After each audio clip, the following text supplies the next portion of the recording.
following is a feature presentation of the Replay Sports Channel, the home for great games.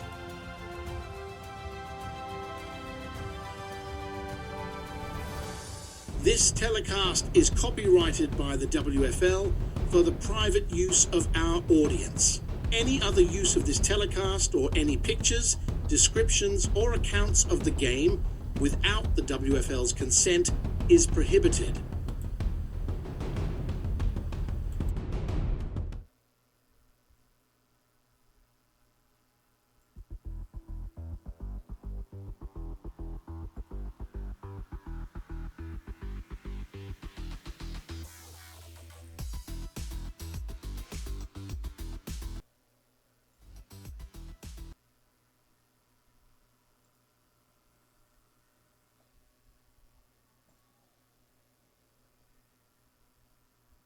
One passing offense in the entire league end up trapped in a miserable 4-game losing streak. Right. It makes absolutely zero sense on paper. Exactly.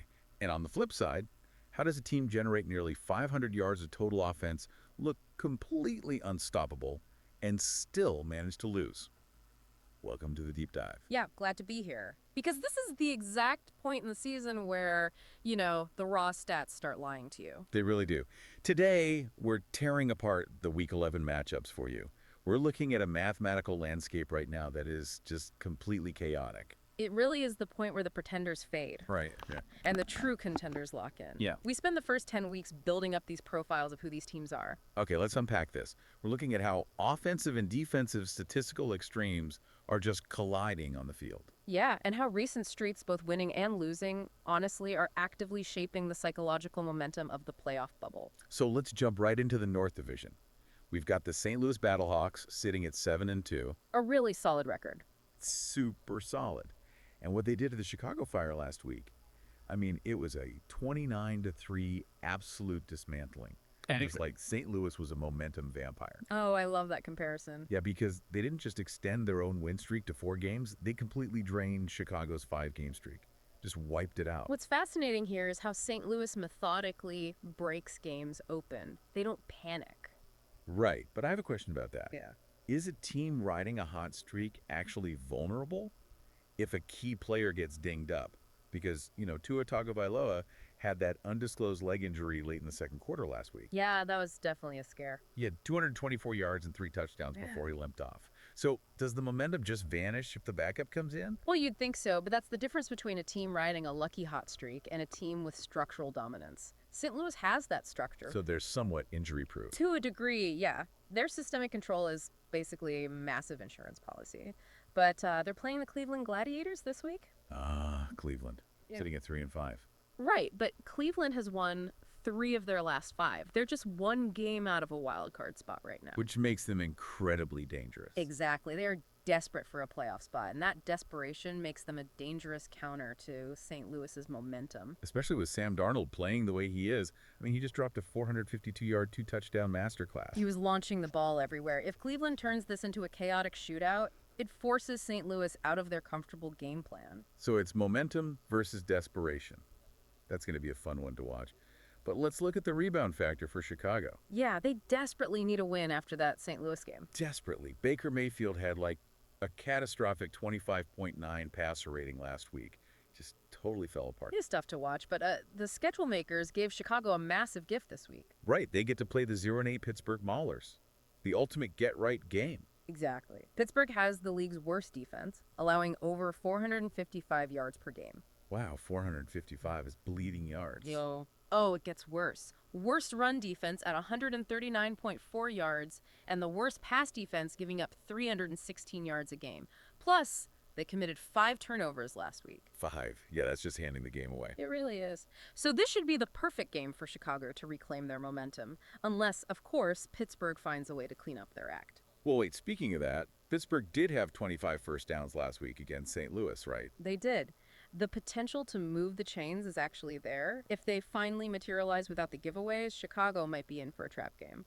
Speaking of teams that can move the ball but shoot themselves in the foot, let's talk about the playoff bubble in the East. Oh, the Baltimore Stallions, sitting at 5-4. Exactly. They're facing the Philadelphia Stars, who are 6-2. And Baltimore is just clinging to that number 5 playoff spot in the American Conference. Hanging on by a thread, really. Especially after losing that wild 43-36 shootout to DC. But wait, let me push back on this a bit.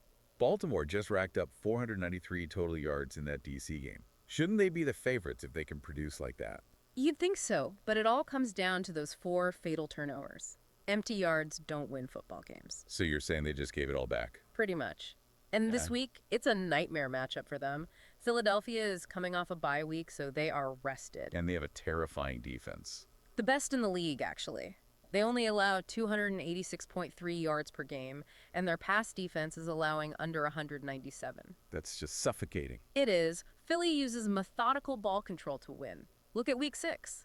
Drake May had 534 yards of total offense all by himself. Jeez. Yeah, that kind of ball control is the perfect kryptonite to a high-flying, careless offense like Baltimore's. They just keep Baltimore on the sideline. Right, which completely kills their rhythm. Yeah. And while Baltimore is struggling, the DC defenders are sitting at 4-5, holding that 6th and final wildcard spot. Yeah, DC just capitalized on all those Baltimore mistakes. And their reward is playing the New York Generals, who are just, well, a disaster at 1-7. A complete collapse.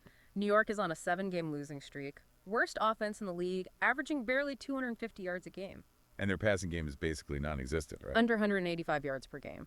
It's rough. And the rumors off the field are just as bad. The Dan Cran rumors. Yeah, word is he could be the first coaching casualty of the 2025 season. The locker room has to be feeling that pressure. So what does this all mean for you watching this weekend? It means DC has a golden opportunity to cement their playoff spot. Definitely. They just need to lean heavily on their ground game. I mean, Brian Robinson Jr. just had a 196-yard rushing showcase. Just hand the ball and let New York collapse. It's the smart play. And, connecting DC's reliance on the ground game to the rest of the league, we're seeing some wild rushing extremes this week. Oh, for sure. Like the Denver Gold at 5-4. Yeah, Derrick Henry is just 138 yards away from a 1,000-yard season, and they're playing San Diego, who is 6-2. He is just an absolute machine. He really is. Meanwhile, you look at Los Angeles at 1-8. They have the league's worst run offense, managing barely over 55 yards a game. 55 yards. That's nothing. It's awful. And they have to bring that against a rested Las Vegas team sitting at 6-2. It could get really ugly for LA. Yeah, I don't see that ending well for them. But here's where it gets really interesting. Oh, the main event. Sunday night. Birmingham Americans, 7-2, taking on the San Antonio Gunslingers, who are 3-5. The stats for this matchup are just dizzying. I know. Look at San Antonio. They're on a 4-game losing streak, right? Right.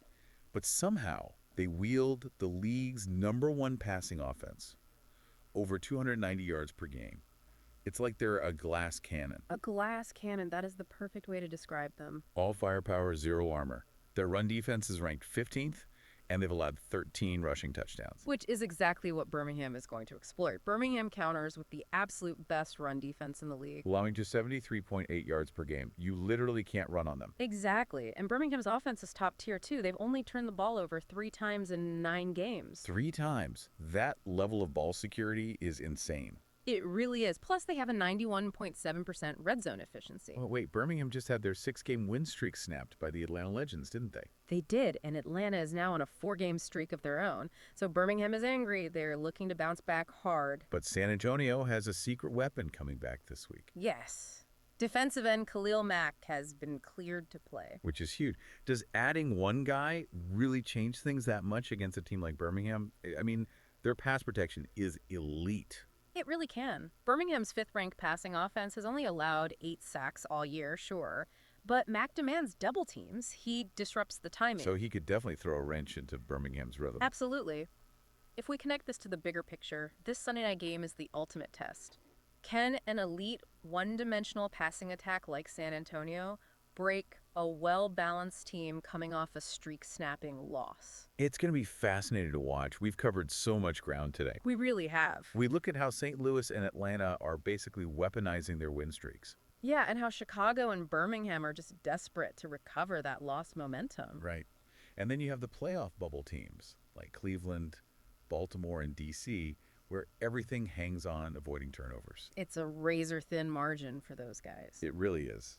So, as we wrap up, what's your final takeaway from all this chaotic data?